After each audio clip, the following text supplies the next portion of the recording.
இந்த ஒரு கார் வீட்டுக்கு வருது. அந்த சவுண்ட கேட்டு அங்க இருக்கிற பெண் வீட்டு கதவு சைடுல இருக்கிற ஸ்கிரீனை ஓபன் பண்ணி பாக்குறேன். அப்பதான் தெரியுது அவளுடைய அப்பா அப்படின்னு சொல்லி. உடனே பெட்ல படுத்திருக்கிற லவர் கிட்ட, டேய் என்னுடைய அப்பா வர்றாங்க எந்திரா அப்படின்னு சொல்ல, எனக்கு தூக்கம் வருது அப்படின்னு சொல்றான்.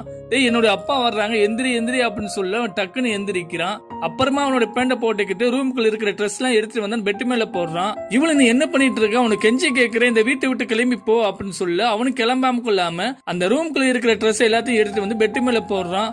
அப்புறமா பார்த்தா அவன் போலீஸ் மாதிரி நடிக்கிறான். அந்த காதலி கிட்ட விசாரிக்கிற மாதிரி ஆக்டிங் பண்றான். அவளுடைய அப்பா வந்த பின்னாடி என்னாச்சு அப்படின்னு சொல்லி கேட்க, அப்பா அவ அப்பா கிட்ட சொல்றான், நான் பாத்ரூம் போயிட்டேன் அப்பா, அந்த நேரத்துல யாரோ வீட்டுக்குள்ள வந்து ட்ரெஸ் எல்லாத்தையும் பெட்டு மேல போட்டு ஏதோ எடுத்துற மாதிரி தெரியுது, அத போலீஸ்காரங்களுக்கு கால் பண்ணி இங்க வந்து செக் பண்ண சொல்லியிருக்கேன் அப்படின்னு சொல்றா.